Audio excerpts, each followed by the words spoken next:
A traditional business is a for-profit organization or corporation, best defined as one whose foremost objective is to make profit. Traditional for-profit organizations may engage in social or corporately responsible practices, but only if the profit margin is maintained or exceeded. Traditional business is concretely focused on making profit, and the profit realized from the business is paid to shareholders or reinvested. For-profit businesses are accountable to their shareholders. Under government policy, businesses are not generally eligible for grants or tax exemptions. The role of traditional business in education is complex and controversial. Education in North America has been seen as being mostly separate from the world of big business. There is a broad assumption that public funds should support public education. The historical transition from the for-profit education, where only the wealthy went to school, to publicly funded education, where liberal ideology believed a free education would create a more equitable society, has now come full circle. Traditional business has placed for-profit education on the table once more. In the realm of education, traditional for-profits fall into two general categories. The first is educational management organizations, or EMOs, which usually include primary and secondary schools. The second general category are the market-driven post-secondary institutions who profit through student-paid tuition and investment, often referred to as proprietary schools. In North America, EMOs often operate within school jurisdictions or as charter schools, but with one fundamental difference. Most nonprofit schools are guided by mission, while EMOs are clearly businesses that are profit-driven. Proprietary schools are growing, especially in the United States, both in terms of numbers of students and in the number of campuses. The best known and largest proprietary school in North America is the Apollo Group, which oversees the University of Phoenix. Some other proprietary schools in North America include DeVry, Kaplan, Education Management Corporation, and ITT. More recently, Navitas, the New Zealand company, has struck a deal with Simon Fraser University in British Columbia and has set up a for-profit campus at the University of Manitoba. The rise of for-profit education has been highly controversial. For-profit schools are bound by the profit-making motive of traditional business. In order to realize this, business managers must make money, and they must experience growth in order to keep on making money.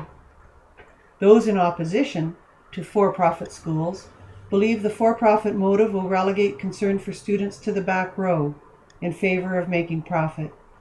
For-profit education advocates disagree, maintaining that a strong profit motive while making money will improve education for all students. Naysayers of the for-profit education movement fervently state that students are devalued when their value is measured by their capacity to generate revenue.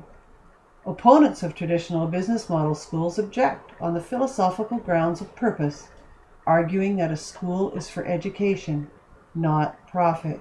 Judy Block from Georgia State University goes further by equating the corporation of schools to the Augustinian just war theory, where she claims children become the collateral damage of the movement for profit education, especially children marginalized through ability, race, gender, or socioeconomic status. Further disadvantages of for-profit education outlined by opponents, especially those of proprietary schools, point to data that suggests students who opt for for-profit education have higher debt loads, make less money, and may be more apt to default on student loans.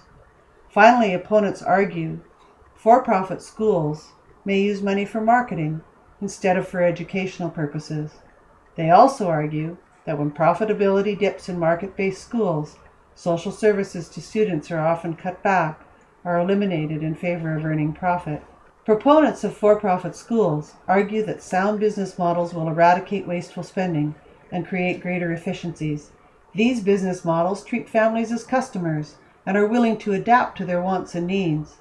Through earning profits, these schools can afford to hire the very best teachers, thus attracting more students. For-profit organizations have greater flexibility in offering programs which have attracted underemployed and older working adults. Proponents also insist that the reality of competition necessarily leads to progressive, innovative improvements at a rate much greater than that of non-profit schools. Carrie Lips, a former Cato Institute policy analyst, has a name for proponents of for-profit education.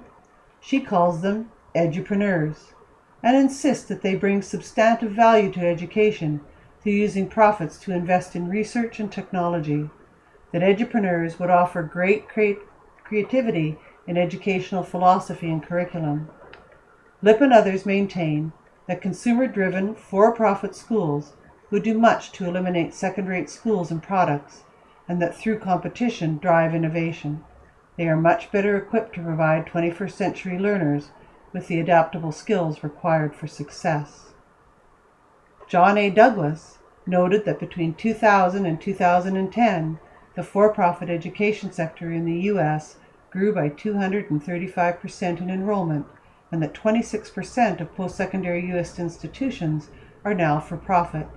Douglas says this phenomena has occurred because post-secondary public education cannot keep up with public demand for higher education.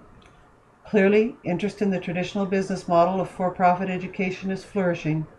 There is room for further research, and that though we are gaining knowledge about the model of for-profit, we have much to learn about the impact for-profit education will have on change and innovation in the 21st century.